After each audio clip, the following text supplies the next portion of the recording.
Hi, everyone, and welcome to episode 95 of the Tick Boot Camp podcast. The title of today's interview is Swimming Upstream, an interview with Sophie Ward.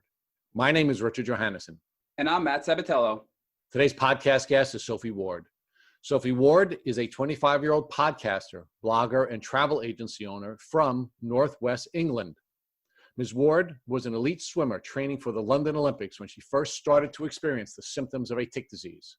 She had severe migraines and sore throats. Her symptoms then escalated, and Ms. Ward experienced weight loss, gut issues, burning at the soles of her feet, and a low core body temperature. Doctors told her that she was anorexic and depressed, and her family didn't believe that she was sick.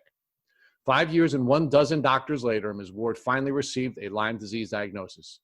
She has since focused her healing primarily around her gut health. Ms. Ward is now channeling her experience in a positive way. She has her own podcast, Chronic But Iconic, started a travel agency, and runs her own blog. She also works as an administrator for Lyme Disease UK. Most importantly, Ms. Ward uses her many talents to inspire other Lymies to take on whatever challenges they may face. Hey, Sophie Ward, and welcome to the podcast. Hi, thank you so much for having me. I'm really excited about this. Thank you. Well, we're really excited to have you too, and we know you're going to bless our listeners with your beautiful story. I know a lot about it, obviously, because we've had a chance to chat, and I can't wait for you to share this story with our listeners. So if we tell our folks where you live and where you grew up. So I'm from the northwest of England, near Lancaster in Lancashire. People probably know Blackpool. We're sort of 30 minutes away from Blackpool, so we're around that area. And yeah, I've been here all of my life, and I'm now 26 years old, so I'm getting on a bit now. Well, I don't consider 26-year-olds getting on a bit. I wish I was 26. But can you share with our listeners a little bit about your community? Is this an urban community? Is it a rural community? What kind of a community do you live in? Yeah, it's very rural, and where I am is pretty much a small town. So everybody kind of knows everybody else, which is so nice because the community feel is really great.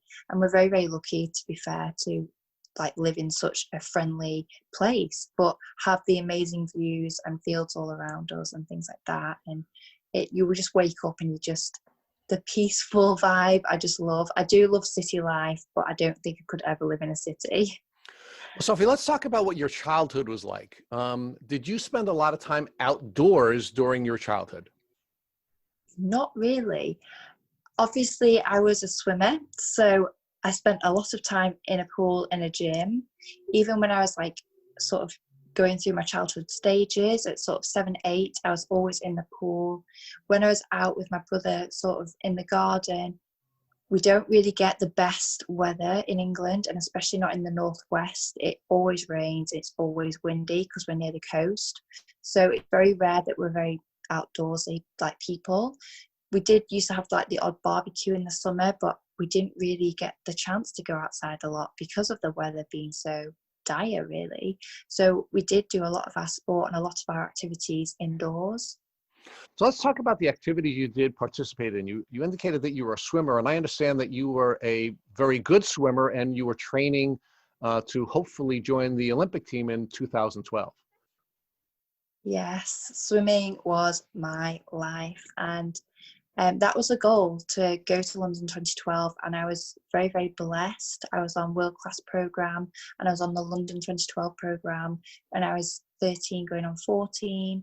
That was the goal. I even went out to Beijing to get sort of the atmosphere, see my friends compete so that I would be better prepared for when London 2012 came around. But yeah, I just took to water from the get-go, from when I was little, and I joined a club when I was sort of 8 years old. I went through all of my badges through childhood, joined a club at 8 years old, and then from then I just progressed to sort of national level, international level. I competed for GB at the European Youth Olympics, and I won a gold, silver and a bronze there, and that was such an experience. And then from then I knew that my goal was to go to the Olympics. I knew that was where I wanted to take this. It wasn't just swimming at a national level anymore. I wanted to carry on competing for my country, and that was kind of what fed my soul and what inspired me so much. So, Sophie, you were on this journey, you and your family, to represent your country on an international level, and you were having a lot of Yeah. success doing that.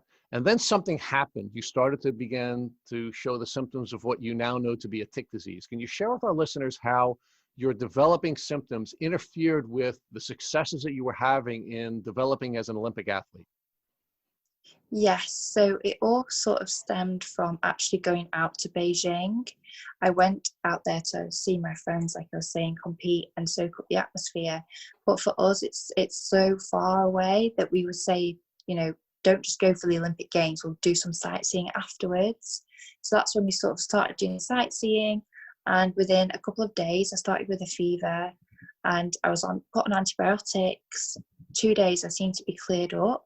I just thought it was the food because Chinese food is definitely different to what we have like over here. So I just kind of put it down to the food because when we were in the Olympic Park, it was all sort of Western food. So we were just used to that. So when we sort of went out into Beijing and the real China, that was when we started picking up kind of the real Chinese food and the real China. So I seemed to be fine. I came home, I carried on with my training, but as time went on and I reached to like 2012 when it was the year of the Olympics, that was when I started with so many different symptoms and I just rapidly declined, and it was just really quite scary because being an athlete, we're so used to our bodies bouncing back, just always just on the go, and we can just bring it back. And I wasn't bouncing back the same. As picking up infections like nobody's business. I was just suffering with migraines, food intolerances. I was losing a lot of weight and I was losing it really quickly, which of course was alarming to my family and friends. They thought that I was purposely doing it, and that wasn't the case at all. I was just had so many intolerances, and I just became really, really poorly, and I had to retire. I had to give up my swimming career because I couldn't train anymore. I didn't have the energy. The symptoms were just too bad. I was picking up infections, which obviously I couldn't pass on to other swimmers, so which meant I had to just have time outside the pool, which when you're training for an Olympic Games, you can't afford to have that time off. So that was when it got really, really scary. And like I said, I just had no idea what was going on. And when I retired from swimming, I obviously went to the doctors and I was just like, obviously listing off this shopping list of symptoms, and they just thought that I was attention seeking. I was upset because I hadn't reached my dream. I'd had to give up on my dream. I was probably just depressed, maybe a bit crazy, and just an 18-year-old girl crying out for help. So, Sophie, let's walk back. So you were, as part of the training experience that you were going through, you took a trip to China to take in all of the experience that you needed to take in order to prepare yourself to participate on the international stage. Is that correct? Yes, that's correct. And it's when you were in China that you started to suffer from the symptoms of what you now know to be Lyme disease. Yes, and of course, like I didn't even think about it at the time, but we'd gone to visit the pandas. You get up close at the panda, and it was only sort of when I was going through my Lyme diagnosis, which we'll talk later about. But obviously, my consultant was like, "Where have you travelled to, and where did you get sick or like pick up an infection when you were travelling, so that we can kind of pinpoint." And yeah, that it came back to that time because I also have Coxsackie infection as well when I got tested, and they had a massive Coxsackie outbreak in China the year before, and that was kind of the only sort of time I could have picked it up because I hadn't done any other traveling in that year because I've obviously been in the pool and training so hard back at home. So, Sophie, what did you know about ticks and tick diseases at that time? Absolutely nothing. I'll hold my hands up. I was just admittedly actually completely clueless. So were the folks in your community aware of ticks? And was there any educational information provided to you either in school or through your community at that time? No, nothing. My community really didn't know anything about Lyme disease at all. And it's only sort of in recent years since I've been diagnosed, and obviously I've been publicly speaking about it, and I've obviously been in the local news and things. and I go around the supermarket and they see me, they've seen the swimmer that they're used to the person they see now, which is like someone that struggles to walk some days, that's often dizzy, that's lost a lot of weight. And so they're sort of understanding because they've seen my journey. They are finally kind of becoming a bit more clued up, and they want to educate themselves, so they're protecting themselves, which means the world to me, because that's the whole mission of this, is to protect and save lives, because we don't want anybody to go through the hell that we're going through. So Sophie, do you believe that you were bitten by a tick in China when you were on that portion of your journey? I think so, because like I was saying, I got really, really close with the panda, and that was kind of when I started getting my fever and I was sweating buckets. I've never ever had a fever like it in my life. And then obviously my mum just got me straight back to the hotel. We cancelled all the trips for the coming days. They called the doctor out. The doctor just gave me 2 days worth of antibiotics, which seemed to clear up the fever completely. I seemed to be fine. Got home, no issues, no sort of signs and telltale signs that anything else was like going on. So I just kind of thought, like I said, I just picked it up from the food, and that I just made a fast recovery. It was only sort of 4 years down the line when I really started to dramatically decline. And obviously you start trying to think about what you've done in recent times. You don't think back 4 years. So Sophie, you talked a little bit about how you went through a physical transformation. I'm assuming you were a heavily muscled athlete who was training on a regular basis to compete on the international stage, and then your body started to change. It betrayed you. You started to lose weight. I'm assuming you started to lose muscle mass. Talk to us about how you felt when you went through that process of being this heavily muscled, very athletic person to now having your body betray you and losing muscle and becoming more and more thin. It's soul destroying. I know, like, we can joke about it now, but the lads at training, they always used to make fun of me because my muscles were bigger than theirs, and because I was a butterfly swimmer, I was very top heavy, so I did have a lot of muscle on my top half. But when they kind of saw me kind of decline, I was no longer the strong Sophie that they used to joke about, having such big muscles and being so strong. They couldn't understand who I was becoming, and I couldn't understand it, because within my community and within the world of sport, I was always like the swimmer Sophie. They always used to, come up to me and be like, "Oh, it's Sophie, she swims." That was how I was identified, and I was no longer able to compete to the level that I wanted to and expected for myself to. And my body was just completely changing to someone that I didn't know, and I felt like an alien within my body. I didn't feel like it was a part of me anymore. I just couldn't explain it. I didn't know how to even begin to understand it, because this was all new to me. So when people were asking me like what was wrong, I couldn't even begin to explain. So that sort of kind of, I guess, fueled my family and friends to kind of think that maybe I was doing this to myself, that I was the cause of the weight loss, because I wasn't coping with losing my swimming abilities to the extent that I couldn't train as much because I was becoming more and more poorly. So that was hard, because I had friends and family questioning me, and I just couldn't explain back. I didn't know how to even argue back with them. And that was a really, really hard time for me, because they were the people that we all expect in our lives to be supportive of us. And when they no longer are kind of supportive, you feel completely alone. And I just felt like my whole world was falling apart. So Sophie, you were a very young woman at that time, and you were having doubts about yourself, and now you were losing faith in yourself, and now your family and your friends and the community of people that you were training with are now losing faith in you. How is that impacting you emotionally? So difficult, because especially at the time, I was 18 years old, and obviously in England you can go out drinking and go out clubbing when you're 18. So all of my friends were sort of turning 18 and were inviting me to parties and going out drinking and going out clubbing, and I just simply couldn't do it. My body just couldn't do it. I was just always picking up infections, and I was having to make excuses to for why I wasn't going out, and they couldn't understand it. They just thought that I was being a bad friend. So I lost a lot of friends during that time because they didn't know the person that I was becoming. I didn't know the person I was becoming. They just thought that I was becoming more depressed. I wasn't fun to be around anymore. I was mad because I'd had to, like, obviously give up my swimming. For me, I didn't want to go out in public because I couldn't wear the clothes that I wanted to wear because I didn't feel confident in them. I didn't want to look skinny, and I seemed to look skinny in everything.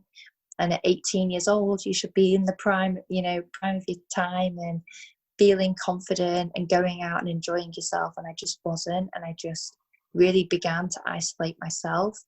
And I was depressed. I got into a really, really bad stage where I didn't want to live anymore. And I think I had probably, I'd say, a good sort of 2-3 years where I admittedly felt the victim. I pitied myself. I was in a really, really bad cycle, which I get so mad at myself for at this time, because I'm just like, Sophie, like, get a grip. There's more to life than pitying yourself. But at 18, you do really feel like your world's falling apart, because swimming had been my life from the age of 7, and everybody was kind of going through university now. They knew their career path. I didn't have time to have hobbies. I didn't have time to have other sort of routes that I could go down, because swimming, it was just swimming. It consumed my life completely, that I didn't have that sort of, I don't know, extra routes and plan B, C or D. I just had plan A. So I just felt completely lost. I didn't know where to turn. I didn't know where to even begin. So swimming was your identity. It was everything to you. It was how you defined yourself. And as you lost that identity, the people that you would expect to support you as you were going through a transformation weren't there for you either. Your parents started to doubt you. Your friends started to doubt you. Your former teammates started to doubt you. You were all alone while you were going through this identity transformation. Yeah, so because I wasn't performing to the highest standard that I'm used to, my coach kind of like didn't want to know. I was no use to him anymore, which really, really upset me, because obviously I was very young at the time. So he was like my father figure, and losing kind of his support was soul destroying to me. I wasn't seeing my swimming friends as much because obviously I wasn't in the pool, and as we all know, swimming consumes your life. So they weren't socializing outside the pool. That was where we did our sort of meetups, was at the pool. So I wasn't seeing them very often. And all of my school friends were going to uni, exploring their career paths, or going out and socializing and living life. I just couldn't be a part of that either. So I felt completely lost. And my mum has always been my diamond rock. She has supported me through thick and thin. But even she couldn't understand what was going through me, like with what was going on, because I couldn't explain it to her. So I fully understand why she couldn't explain it to family either, because she wasn't getting anything back from me, because I was completely shutting down.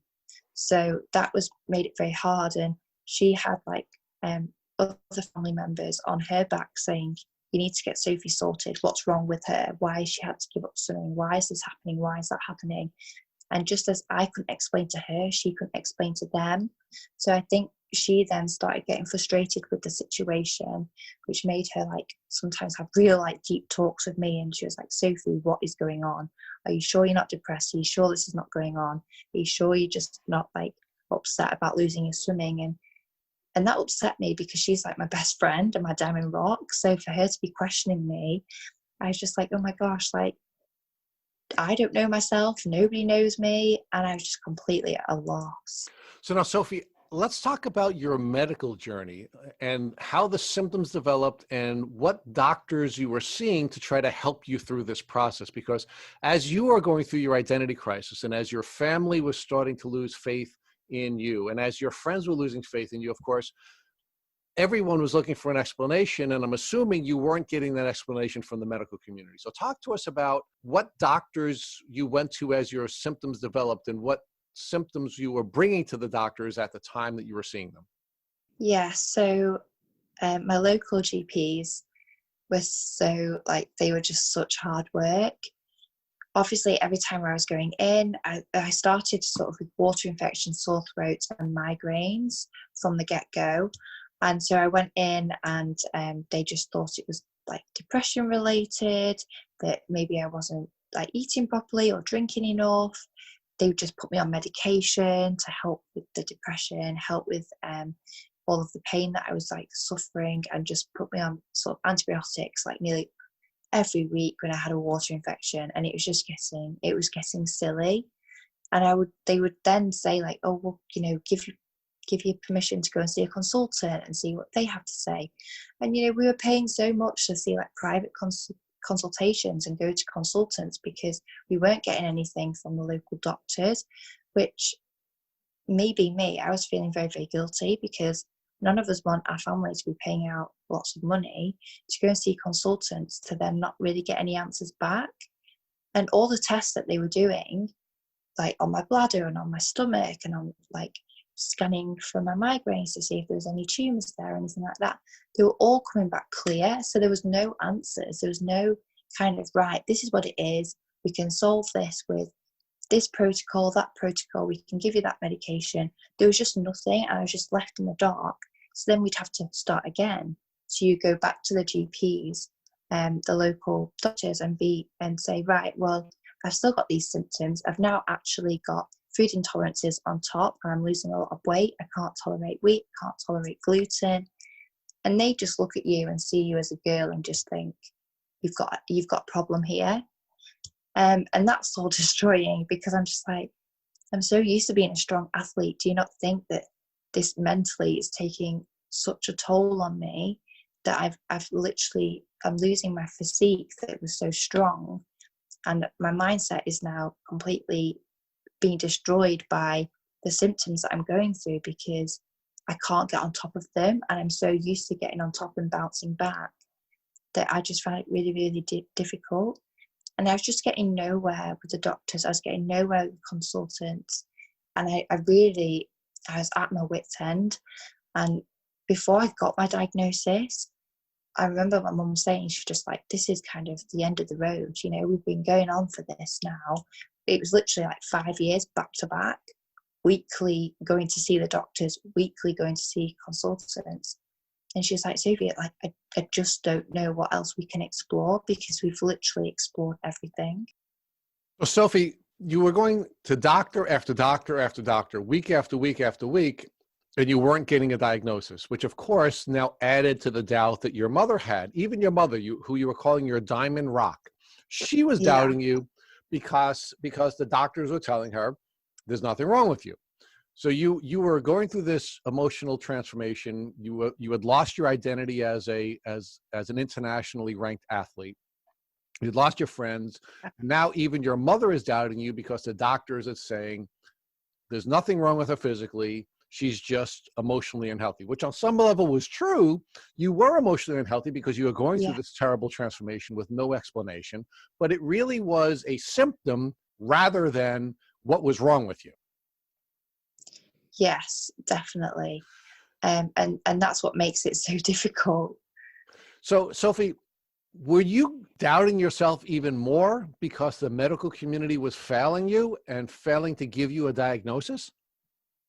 I think so, yeah. I started doubting myself big time. I was upset because I didn't really know how I could make this better. I wanted to make it better. And as we all do, we don't want to put the strain on the doctors. They're already so overwhelmed with all the different diseases out there and chronic illnesses and things like that, that if we can treat at home and we can treat ourselves, we want to do that because obviously we don't want to be at the doctors all the time. So I was trying to do everything that I could to try and rebuild.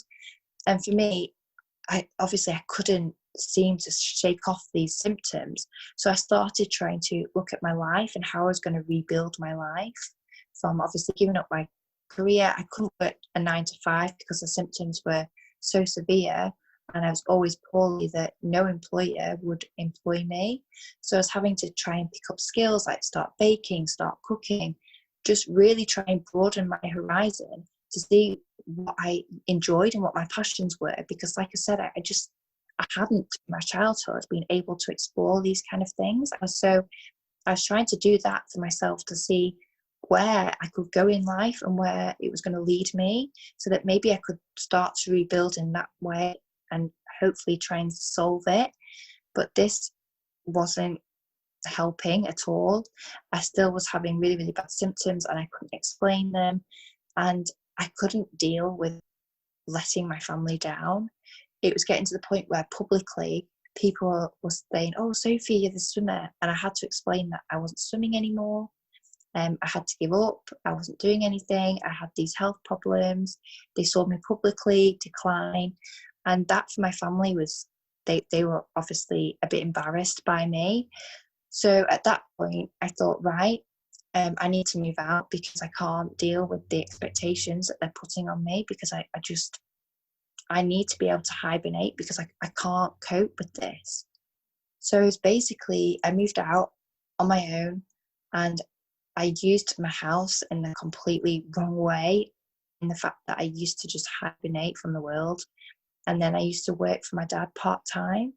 So I'd go into work and I'd be all bubbly. I'd be the normal Sophie that everybody knew, even if inside I was dying because I didn't feel comfortable in myself. I always kind of tried to act like I was normal, put the brave face on. But when I got back home, I'd break down and I'd just go into isolation again. I would suffer really bad anxiety attacks. There was times when I'd have to go food shopping and I'd be going down to the door, locking it, unlocking it, going back upstairs, locking it, unlocking it. And it'd take me about 4 or 5 times to actually go shopping and get out the door, because I built up the anxiety within me. I didn't know how I was going to face people. I didn't know how I was going to talk to people. I just lost the whole kind of connection with the world, and I just didn't know what was going on. I was trying to function, and on the outside I was, but on the inside I really wasn't. So Sophie, what brought you from the place where you were physically in a really bad place, you were emotionally in a really bad place, you were psychologically in a really bad place, you were socially in a bad place, you were financially in a bad place, you were living on your own by yourself, almost in a cave, and then you finally get a diagnosis? How did you get from that really terrible point in your life to a diagnosis? So obviously my weight carried on declining, and because I wasn't living at home anymore, my parents were sort of asking me, like, was I eating? Was I cooking properly? Was I taking care of myself? Because by the looks of me, I wasn't to them. And so I was like, yes, I am eating, I'm doing this, I'm doing that. And they were just thinking that they need to kind of look into this food intolerances in a bit more depth, because they didn't understand if it was a real intolerance, the intolerances were real or not. So I went to my local hospital where they did an intolerance test, and there's a few things that kind of flagged up, but I obviously started to say my other symptoms, so like sort of migraines, sore throats, sort of chills a lot of the time, cold after eating, low body temperature. And the consultant there said to me, you need to kind of look into chronic fatigue syndrome and see if that's something that's connected to all of this, because the range of symptoms you're having kind of seem to run along those lines. And I'd never heard of chronic fatigue before. So he gave me a leaflet, and I went back to my consultant, and he's just said, you're going to have to travel, but I know someone who specialises in chronic fatigue at the other side of the country. So at that point, my mum was just like, right, yeah, let's just go with it. We'll see what he has to say, see what this comes, what comes of this. We'll just try it. And so we travelled sort of 5 hours across the country to go and see this consultant. And he spent 2 hours with me, literally going through everything. I'd had to fill out a weekly meal plan, temperature check, symptom check, pain from 0 to 10 each day, what kind of pain I was having. It was so in depth, and I'd never done this before. So I thought this was really, really good. And he spent 2 hours with me going through all of the travel that I'd ever taken, swimming background, all my symptoms from when they started to how I was feeling now. my weight, everything like that, took everything into account. And he just said to me, look, you need to do some tests. I think I know what it is, but I'm not going to say what it is until you've had these tests done. So I was like, okay. And I was going to Cuba at the time. So he just said, right, do the tests, send them off. By the time you come back from Cuba, we'll have the results. You'll have to come back down and we'll go through them. So I was like, fine, do the tests, not an issue.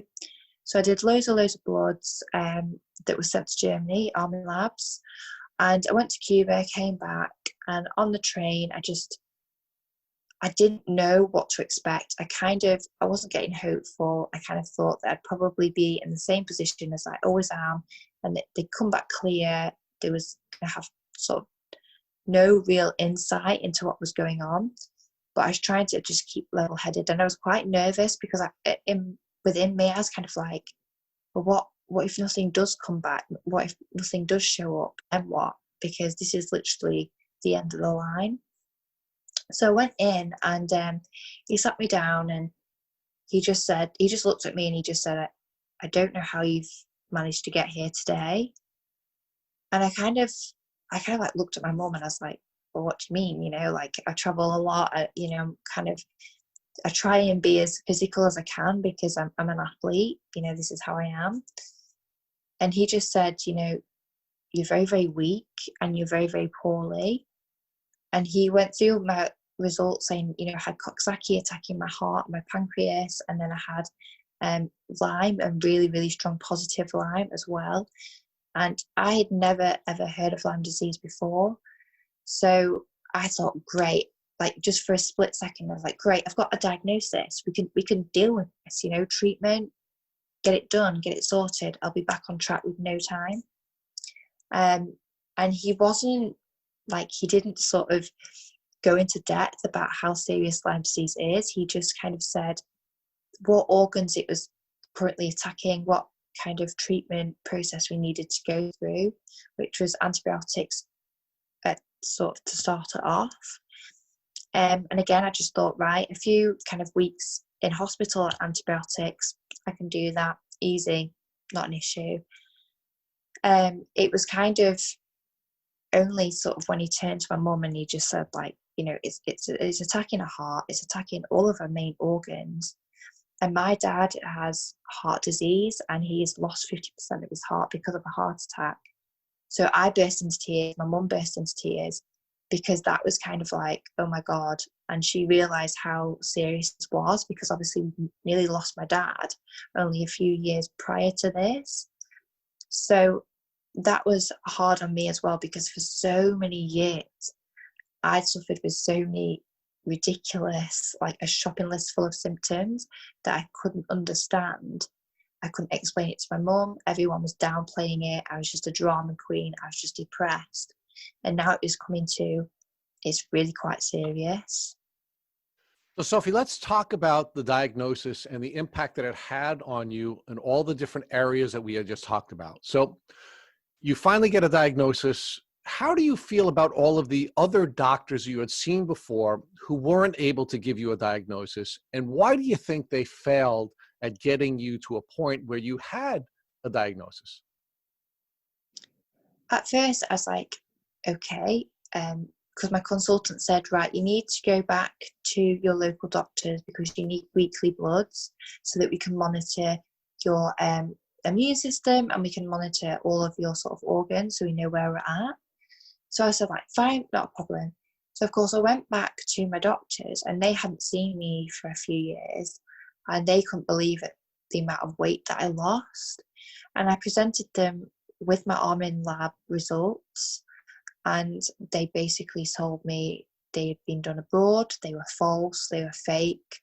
There's no such thing as Lyme disease. I was making it up, and I was anorexic and had an eating disorder, and that I needed to go into an eating disorder clinic.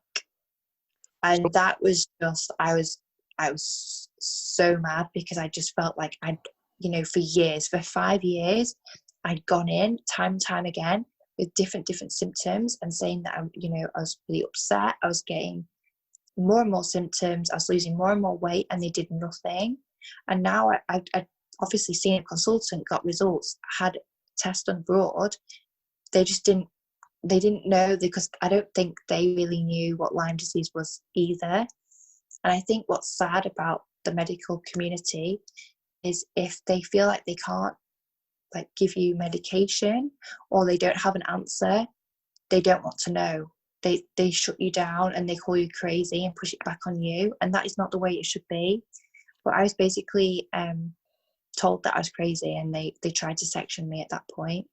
Let's stay with that for a second. So you went to a specialist. The doctor prescribed a test that demonstrated objectively that you had Lyme disease. You go back to your local doctors and you expect that they're now going to be able to help you with this new insight.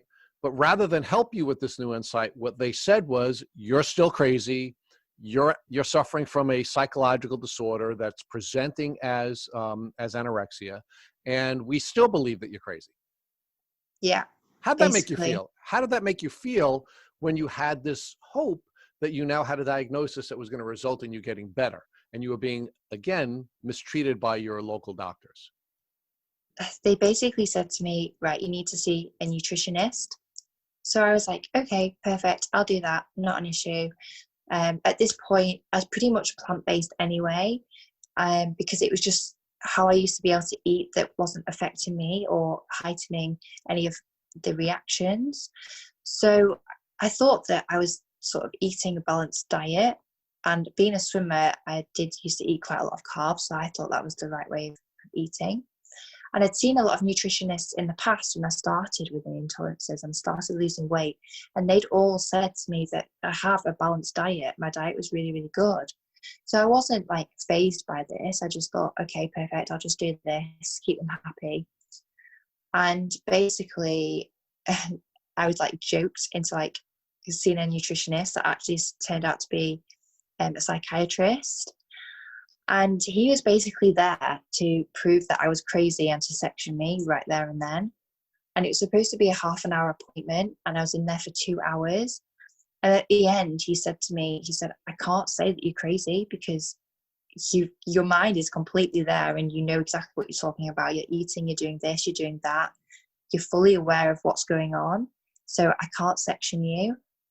And I came away and I was so mad, because again, like, they weren't being transparent with me at the doctors. And I just thought all the time that I've been asking for help and I've never done anything wrong by them, that now I just felt completely betrayed. And, you know, I still to this day, I've never, ever got the report back from them saying that I wasn't crazy and that, you know, I needed mental health help. They said that the report didn't exist, even though I know the psychologist wrote it up and gave it to my doctor. But so Sophie, let's focus on that for one more second. So when you say section in the US, we don't have that term. Does that mean that they were going to institutionalize you, or take you out of your community and put you somewhere in a hospital? Yes. So basically, if you're sectioned, it's the doctors they override you. So sometimes, obviously, people can go and they say, right, I need mental health help. I don't feel secure. I'm depressed. I'm down. You know, all of that. And you can go in voluntary into hospital, and they'll treat you, and you can discharge at any time. But if they section you, they obviously put you in there, and they can't allow you to leave until they feel that you are safe to go back into the community. So you went to a specialist who gave you the proper testing and gave you a diagnosis of Lyme disease. You went back to the local doctors believing you were going to get some assistance with your physical condition and your medical condition. And as it turns out, what you had to do is battle to retain your freedom and not be sectioned or put into a mental hospital. Yes, basically. Now, do you believe the diagnosis that you finally did get helped you to defend yourself and prevent you from being put in a hospital? Yes, to a certain extent. The fact that after I came out of that meeting and I knew that they couldn't section me, I then could say, right, well, I'm having treatment, whether the local doctors are behind me or not. I'm going to go and have this treatment and see where we go. And that's when I started my antibiotic treatment, but I was also not tolerating antibiotics very well, as my weight was still like not really kind of picking up. And the doctors were just on at me again. They just said, basically, you've had treatment for Lyme now, and you're not getting better. So we are like this close to sectioning you again. So at this point, like, my mum's very, very upset because she knows exactly what's going on, but she doesn't want me to be in a place where she can't get me out of hospital or be in a place that I shouldn't be in. So she said, Soph, you need to go involuntary and just see if they can help you just gain some weight, at least see what they have that could help you. So wait, Sophie, I need to stop you here because this is a really important point. So you had your Lyme disease diagnosis. Your mother was aware of the Lyme disease diagnosis.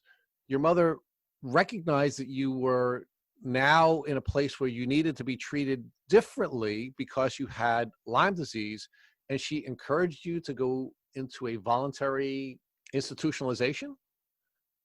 Yes. And at first I was so upset about it because, again, I thought that I was losing all of my support. I was going into somewhere where, like, I literally didn't belong. But, like, obviously now I'm so thankful that she did it because it made me a stronger person. But at the time, I just couldn't understand it at all. And I didn't understand what was going on. I didn't know how I was going to survive this. And I was at my lowest of lows. I was really low. I was like, I can't do this. I can't keep fighting as proof that I'm not very well and people like believe what's going on. But yeah, I did agree to do it. She said, look, Soph, I've supported you all of these years. This is the one thing that I'm asking you to do for me. And I'll do anything for my family, and especially my mom. So I knew I had to do it. And it was just the worst. And thank God I went involuntary, because I don't know what I'd do if had been sectioned, because I would have become so poorly. I did 2 weeks and they put me on a liquid diet, which within a week I've lost 6 pounds, and a further 6 pounds when I was already a critical weight as it was. They then were giving me like 8 nuts on a plate and then leaving me for 2 days with no food. My oxygen levels were going down. I was having really bad chest pain, and they were just telling me to take 1 paracetamol and that I'd have to see a doctor in 72 hours. I was on suicide watch because they didn't believe that I wouldn't do anything. It was awful. And obviously I'm not in the same frame of mind as the girls that were in there, because they were anorexic and they did have an eating disorder. So they were all kind of at different stages of their treatment in there, and they were all getting meals and crying over their meals, not eating it, trying to like push it around the plate. I was like sat there with like nothing, absolutely starving. And I just, they just didn't talk. They didn't want to talk or communicate. And I just felt like, I was used to being an alien in my own body, but now I was like an alien in this world. Like I couldn't connect with these girls.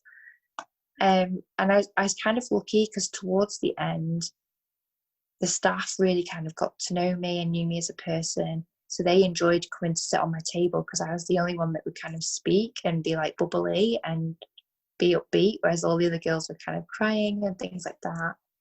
And I did try and help the girls in any way I could, because I didn't feel like they were getting the level of support they should have been in there. They were just basically like being force fed, but there was no real kind of confidence boosting and self-esteem boosting, I'd like to say. So when they were doing the sort of activities, I'd sort of go around and be like, oh my gosh, like you're doing so well, you're doing really well, like you've got such a talent for that. Why don't you start an online shop and sell your paintings and drawings, because they're really, really good. And they appreciated that. They kind of opened up to me towards the end. But that was kind of my lifeline, really, was kind of using this in a positive way to kind of build myself and understand how I could help people and kind of relate to people on different levels. But yeah, they were awful to me in there. I'm not going to sugarcoat it. Every day they had me in, because obviously you'll know the NHS, they pay for our health, and taxpayers pay in, and that goes towards our health. So the doctors in there have to say that you're in there for that reason, for anorexia and nothing else, because they can't be paying out money for someone that shouldn't be there. So they had me in every day trying to like break down about how I felt about my body, how I felt about food, what my issues were. And I'd just be like, can you just feed me, please? Because I'm really, really hungry. You put me on a liquid diet. I've not eaten for like 10 days now. I've had 8 nuts on a plate. I'm losing my mind. And the dietitian, she was like, you're getting everything that you need. You're fine. And I wasn't. I was on 800 calories on sort of liquid drink a day. And that was it. I was literally climbing the walls. I was going insane. I was losing my marbles completely. So Sophie, let's stay with this for a second, because I'm blown away. You have a Lyme disease diagnosis. You finally get treatment for Lyme disease, and just share with us what treatment you received before you went to the hospital. You for the anorexia. How long were you given antibiotics, and what type of antibiotics were you given? So I was giving I can't remember what antibiotic it was, but I was given 2 weeks worth of antibiotics, and well, that was the plan anyway. And I went into hospital on the first day, and they put the antibiotics into me, and my body started reacting. I thought I was going to die. I could feel my throat, like daggers down my throat. Nothing could touch me without it feeling like there was daggers going into me.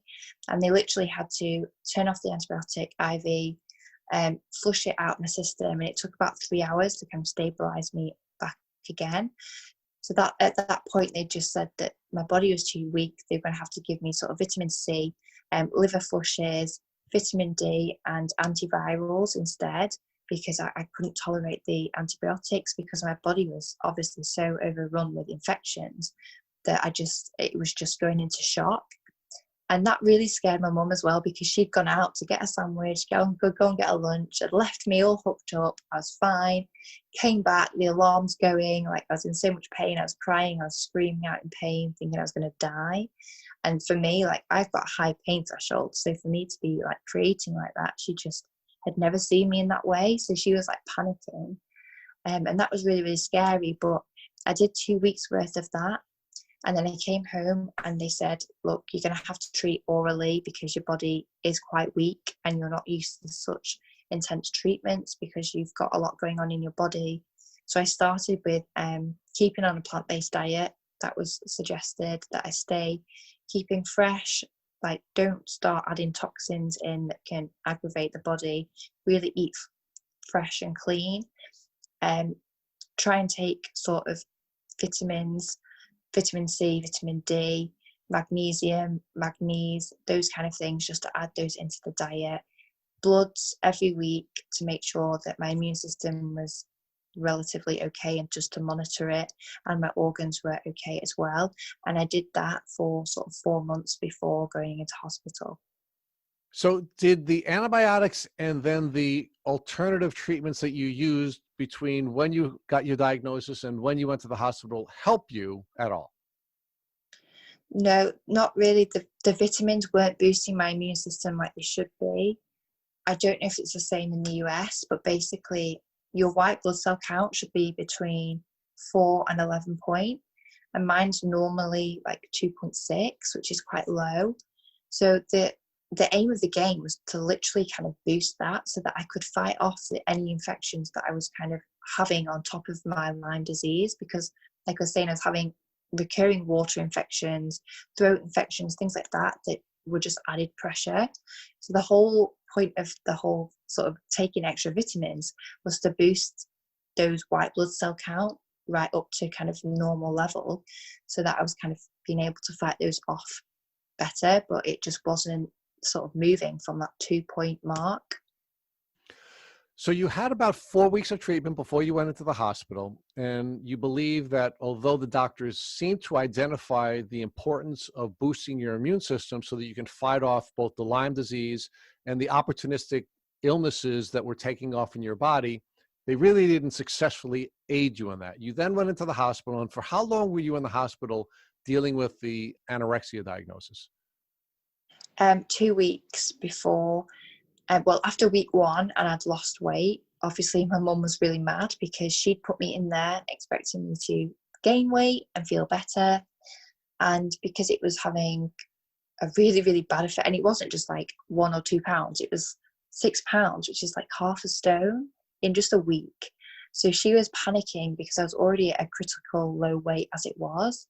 So she got onto my consultant, who was treating my Lyme, and she just said, look, I've made Sophie go in hope that they would help, but she's losing more and more weight. They're not taking note of her. Her oxygen levels are dropping to a dangerously low level, but they won't give her oxygen.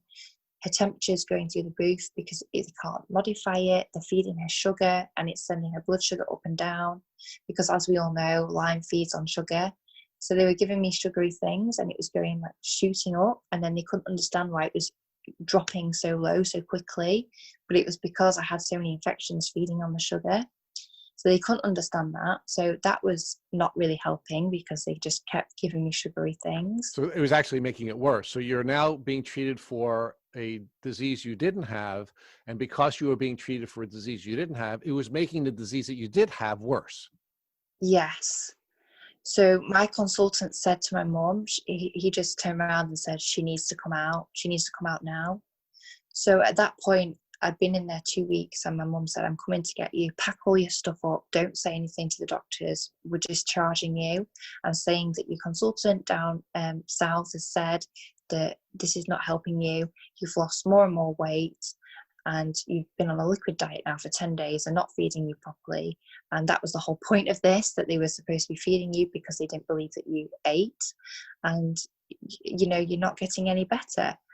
So she came, we packed up my stuff, and the day I walked out of the hospital, honest to God, I didn't think I was going to walk out there alive because I wasn't allowed to walk. I wasn't allowed to go outside because I wasn't seemed as able to do that and safe to do that. I hadn't proven myself to be capable of being able to walk outside. So I hadn't been outside for 2 weeks. So just to see fresh air and the sky again when I've had so many symptoms and I was losing so much weight, and day by day I was losing again more of myself, that I just thought I was going to die in there. So that was amazing to kind of come out, and I saw life in such a different way. And at that point I was so much more grateful for my family. I moved back in with my mum because my mum said, you're not going back home, you're too sick, you need to move in back with me. And at first I was like, oh, but I want my independence back, I want Sophie back. And she's like, Sophie, you're not well enough. And I've never moved back into my own place. Since being at hospital and being alone, I can't be alone in the same way anymore. So but of course, Sophie, part of the reason why you moved out of your house is because you weren't getting the support from your family that you needed. Now you went through this experience of first you received a proper diagnosis, and then you did in fact honor your mother's request to go into a hospital that didn't treat you for what you needed to be treated for, but you had now regained some faith, not only in yourself, but your mother now started to trust you and started to accept that there were some mistakes made in the way that she was either helping you or not helping you, and now you were able to go forward with a healing path. Yes, definitely. And I think what really hit my mum was when my consultant rang up when I just got home, and he just said to me, he said, you don't have to take this treatment, but I advise you do. And it was 8 weeks of IV infusions to repair the cell membrane, because he said that the damage that they've done, like not feeding me, giving me things that I was intolerant to because they didn't believe my intolerances, had done so much damage to my body that I was now really a lot weaker. And that was coming out as £13,000. And I just kind of looked at my mum and I said, I'm really sorry, but I've just gone through that awful experience. A, I don't want you paying out for that kind of money. And B, I just want to be home with my family for Christmas, because it was around Christmas as well, because I didn't think I was going to be able to spend Christmas with them. I didn't even think I was going to get out alive at this point. So I just wanted to have Christmas with them and be with them. But that was really hard on my mum, because she then began to realise the kind of damage that was done, and that my health was really, really serious, and we were towing a line, and I had to be really careful. And I was becoming a lot more grateful, and I was a lot more understanding that there was going to be no quick fix in this game. I was probably never going to get the Sophie back that I expected me to be.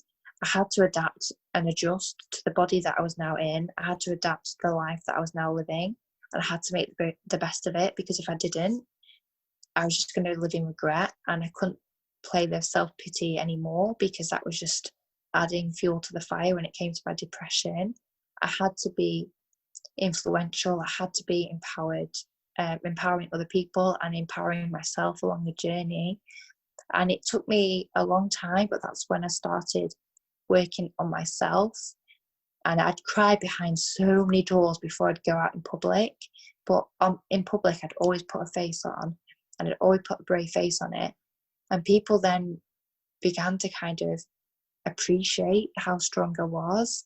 And they'd come up to me and they'd say, "Oh my gosh, Sophie, like, you're doing so well, and they're so positive about this, and I wouldn't come out if I was in your shoes." And that was when I realised that I needed to start upping my game, and being kind of using this journey and my story and what I'd been through, and build on that strength to kind of create a new life, and create a life that I'm going to look back on and not be full of regret, or think, "Oh, I should have done this, I should have done that," or that I'd sat and wasted time. I wanted to make the most of the time that I had, because I was realising that it was very, very precious.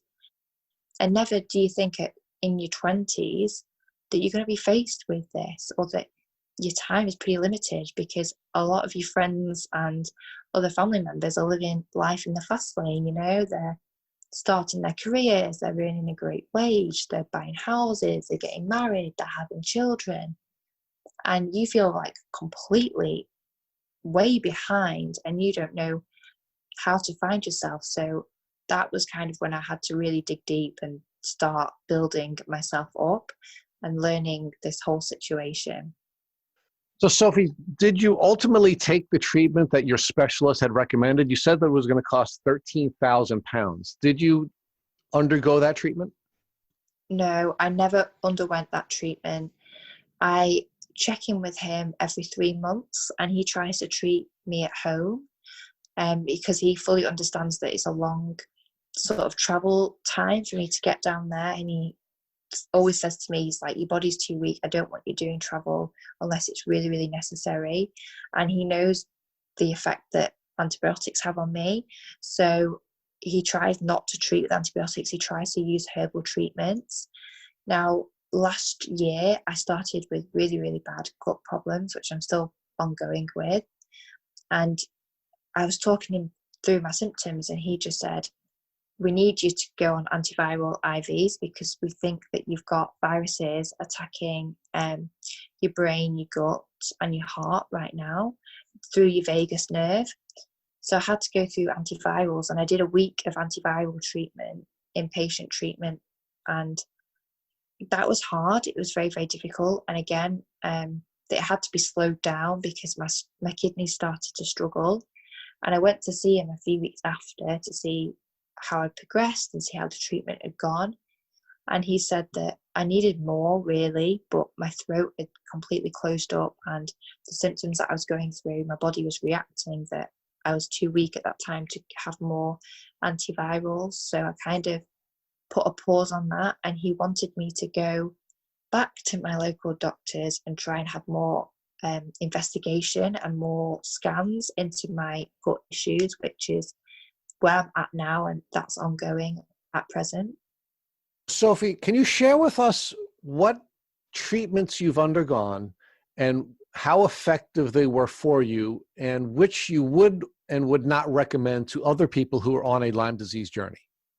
So a lot of people have a lot of success on antibiotics, and I think at first you have to try them to see if your body is weak enough to kind of take them. Not weak, too weak to take them. but can adapt to them. But then sometimes it doesn't always work for people. So if it doesn't work, then I don't think that like swapping different antibiotics and changing those around is the right way to go. I obviously treat from home, and I treat like using diet and through herbs, and that works for me. That kind of keeps me stable to a certain extent. Now I fully aware that at some point there's going to come a time when it doesn't work the same and it doesn't have that effect, and I'm probably going to have a more dramatic treatment protocol. But at the moment, I'm just trying to keep positive and keep that way of doing things. I have also, like I said, had antiviral infusions that have helped when it comes to any viruses that I seem to have picked up. Again, I can only seem to tolerate sort of 4 or 5 days of infusions before my body kind of says no more. So again, everybody's different. Some people can be on them for months or just a couple more weeks than I can. It's very much, you have to kind of test things out and see what works for you. Don't get into the comparison game, and because comparing is toxic. Comparison is a horrible cycle to get into. You have to listen to what your consultant is telling you, listen to all the advice that they're giving you, test and try them out. Like I said, it might not work for you. So like for me, I tried antibiotics, my body went into shock. I had to be taken off the antibiotics after a couple of hours. I tried it, I gave it a shot, I knew it wasn't for me. But for other people, they can be on it for 3-4 months and it works for them. It stabilizes their body, they can have a better form of life, and they're a bit more stable, they can do more, and that's great. And I think you've got to listen to what your doctor's telling you. You've also got to be open-minded and see that there's a range of different treatments out there.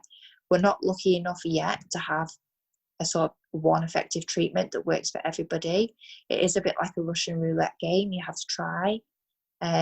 So think about the natural ways of doing things. Think about obviously antibiotic treatment.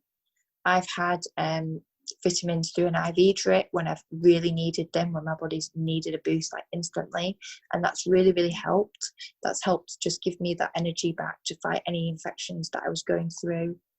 Because a lot of patients that go through Lyme have bad guts, so they're not always absorbing the oral vitamins the same as a normal person would. So IVs are great for that. But also I think we have to be aware that all this costs money, and I know a lot of people that have had to obviously sell their homes, or they've had to sell their businesses and things like that to fund their treatment. So I think it's really key to be wise about where you're spending your money. Make sure that you have a lot of advice. Don't just go into it without researching it yourself. We're very, very quick to neglect and dismiss our bodies, and when you become unwell, you have to start checking in with yourself on such a deeper level than you ever thought you would have to do. So I think it's very, very important to do that and start checking it in and realize that you know your body better than anybody else. So even if your family and friends are saying that you should go with this treatment, you should be doing that treatment, if you don't feel like it's right for you, you need to speak up about it. Don't feel like you have to do anything. I think that's very key. And again, don't be looking at what everybody else is doing and think that that's going to solve for you and help you get better overnight. Because I think, again, we've gone through so many years of unknown and not knowing where we stand, not knowing how we feel, not getting a treatment, that if someone says to you, right, do a week's worth of antibiotic treatment and you'll be able to go walking every day, you'll be able to feel better in yourself, your mood will feel better. You think, great, oh my God, a week. I can do a week, that's easy. I can be fine as rain next week. And when that doesn't work, emotionally, that is so hard to digest, because you may have seen Sarah down the road do the same treatment and she may have had a great effect and take to it really, really well. So that's really, really hard to digest. So I think it's don't go in with sort of that mindset that this is going to be a quick fix, this is going to fix you, this is going to be open-minded, be realistic, think about everything that you have on the table, look at different options and see what works for you financially. Remember that being with your family and friends is very key as well. A lot of people think about going to treatment for like 4 or 5 months at a time, but they miss their family and things like that. So I think you have to balance that up as well, because like I said, you only get one family, you only get to spend your time with them once. So we all want to spend as much cherished time as we can with them as well. Sophie, I think you've just given some really, really great advice, and I'd like you to now pivot over to talking about how you're now a different person as a consequence of this experience that you've had. You started out this journey as a very self-centered, athletic young woman who is pursuing a career as a professional, or at least as an international athlete. And now you're in a very different place and in a very beautiful place. I'd like you to share with our listeners what you're doing now and how this experience that you had, whether it be with the challenges that you've had with your doctors or the challenges you've had with your family, or even the challenges that you saw other people going through when you had that time when you were hospitalized. How did that all change you so that you're now doing the work that you're doing? I think it's made me such a stronger person, and it's made me become, I know now that you can't judge somebody on their outer shell or really see them at surface level. You need to dig deeper. And I think as a society, we are all really worried about kind of getting into like sort of muddy water when it kind of comes into asking people about their emotions and how they're feeling, because you don't want to upset them and you don't want to start opening up wounds. But I think when you become ill and you go through all of this, you realize that other people are going through this as well. So being raw, real, and making your story relatable for them is something that really brings comfort to them. It helps them. It's like a lifeline. And it really inspires them to do the same. And with that, they're able to be more open with their family and friends. They're able to be more raw and real. They're able to be not so sort of brave-faced to the world. They're able to be like, just show them crying, getting emotional, not dealing with the pain and being okay with it. And that is really, really important, because that helps people understand. I think the main lesson that I kind of got was that I was expecting people to understand how I was feeling, even though I didn't understand how I was feeling and I couldn't explain how I was, feeling either.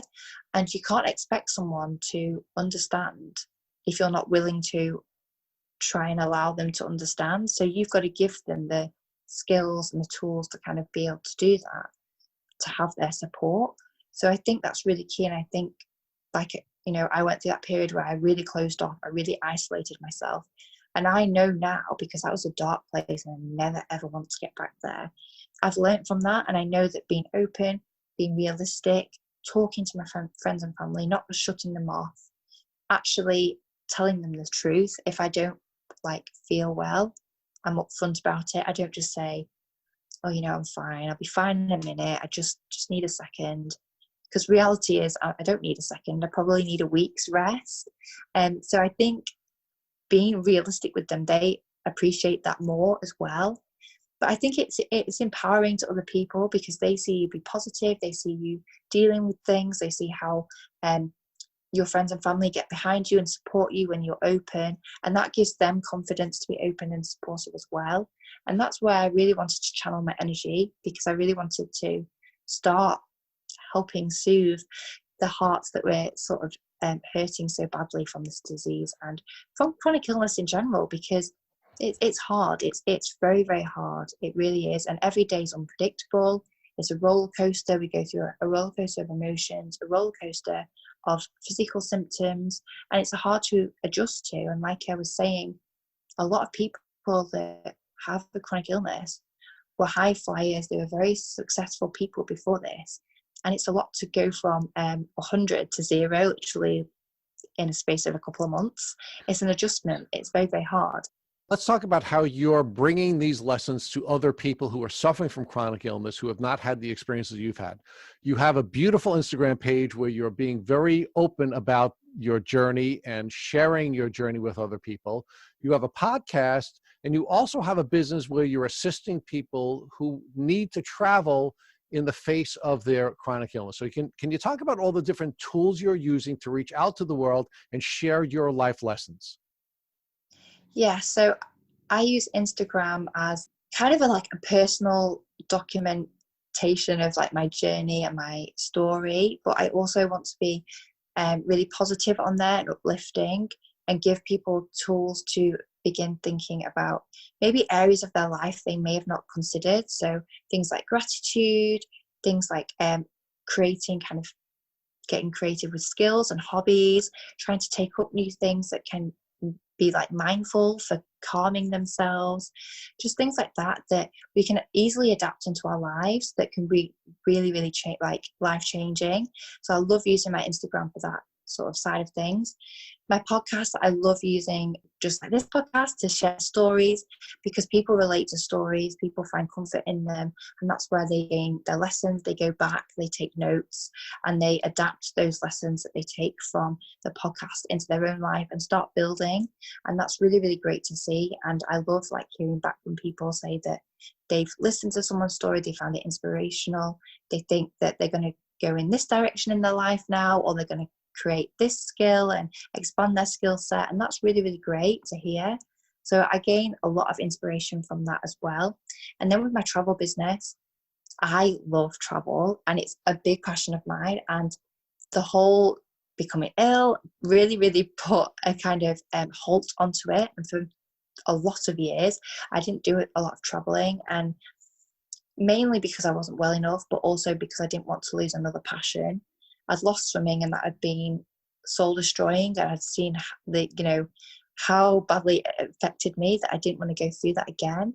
So I kind of put it on hold, and then I went on a cruise last year with my family because my mum was saying that I needed to go. They wanted to make memories with me, and I reluctantly went. I didn't want to go because I didn't feel well enough to go, and I loved it. They accommodated like for me, and they went above and beyond, and I had such an amazing time that I came back and I said, like, I need to do more of this. I need to get people traveling. I need to get them exploring the world beyond their front door.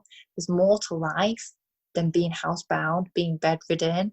There's a world outside their like front gate to explore, and they need to be doing that because we only get one shot at life. And companies now are going above and beyond to accommodate for people who have disabilities or have limitations. They want to look after you. They're your customer. They're going to go above and beyond.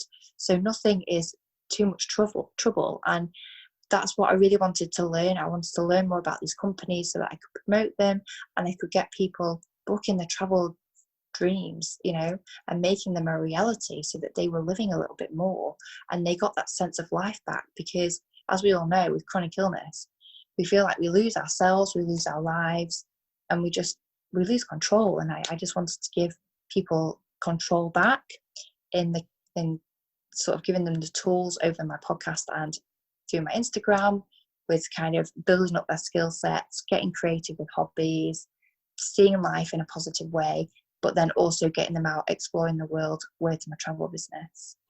So Sophie, I think it's really beautiful what you're doing for this community with both your social media and Instagram, which is, as I said, a really beautiful page. And in our show notes, we're going to urge people to visit your page. I think you're doing a wonderful job with your podcast. And I'm even more excited about what you're doing with your travel business in an effort to try to take people from the place where you were isolated and you were essentially living by yourself in an apartment, to a place where they can now meet other people in the world, maybe other people who are going through the same challenges that they're having. And one of the things that Matt and I have noticed through some of our past interviews is that it's difficult for people with Lyme disease and chronic illnesses generally to travel, because at least plane travel will cause some challenges with the immune system, which will in some cases make people sick. So do you have any advice for folks who are going to travel about what steps they may want to take to enhance their immune system so they can have a good experience when they travel? So when it comes to the immune system, I definitely watch diet and make sure that you're eating a great range of fruit and vegetables, because that's the best way to boost your immune system. Also, it's crazy, but when you're sort of excited and you're in that frame of mind, you're instantly boosting your immune system without even realizing it. So I think being in a great mindset, getting excited, sort of doing all you can to be excited about the trip, whether it's, you know, packing or thinking about family or making memories or, you know, packing your camera, think about all the activities you're going to be doing. That's a really, really good way to think about it as well. Also, getting enough rest. Rest is key, and sleep is the best way to detox, recharge, keep your immune system strong. So making sure that you've got a great sleep routine is really great. Booking assistance with the airlines is also really great. So they can assist you if you're like wheelchair bound. They'll make sure that you've got a wheelchair so you're not walking. And again, if you struggle walking in general, you can walk a certain amount, but you can't walk, you know what airports are like. It's sort of 20-25 minutes to a gate. It's a long way and it saps our energy. So be honest with the airline and they can accommodate you by offering you a wheelchair or getting you to the gate like quickly. So that's really, really helpful. They'll also fast track you through security so you don't have to stand around in queues, because again, energy is a big thing. You don't want to be zapping your energy and then feel low, because as soon as you get off that plane, you want to be buzzed, you want to be hyped, you really want to be excited about your travel trip. So that's a really, really important thing. Also, if you take a lot of sort of medications, or you need a lot of medications with you, whether it's on the flight, if you need sort of extra immune system boosters while you're on the flight and things like that, or masks, it's always best to contact the airline and tell them that you have a lot of medication, show that your prescriptions that you need, and they can sometimes give you an extra bit on your weight limit, and they can also accommodate you when it comes to sort of like allergens, masks, things like that. They'll do all they can to accommodate you. So, Sophie, you've given us an unbelievable amount of great advice, not only for the folks who are on their Lyme journey, but people who are now trying to regain some of their lives. So let's ask you one more piece of advice so that we can round out this podcast. I'm going to ask you the question we ask everyone, and that is, if God forbid tomorrow your mother came into you and she said she had been in the yard and she found a tick biting her on the leg, what advice would you give to your mom about what to do with that tick, and then ultimately to do with herself so that she wouldn't have to go through the terrible journey you've had to go through? Definitely. So we carry tick tweezers now wherever we go. With my dad's businesses as well, he has them on site in his first aid kit, because he obviously sees what's happened to me. So I'd obviously remove it with the tick tweezers properly, and I'd send it off to Public Health England to be examined to see what it came back with. I'd make sure that I photographed the bite from where the tick had come from, and I'd monitor it over the next few days. I'd make my mum track her temperature, all of the symptoms that she may or may not be having. If she was okay after 7 days, I'd say, that's fine. If it was getting worse, or it came up as a bullseye rash, I'd get her to the doctors immediately. Just get her straight there, show the rash. If there wasn't any rash, but she was having fever, chills, all those kind of symptoms after kind of 7 days, I'd tell her to go again to go to the doctors and get those antibiotic treatments sorted out.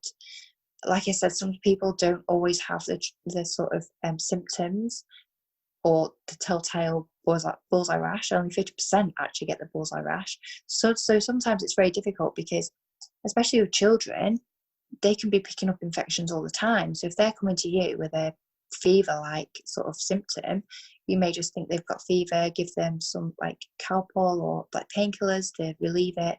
But you really, really need to be thinking about where they've been. Have they been out in the garden? Have they been playing outside? Have they been at a park, a theme park, anything like that?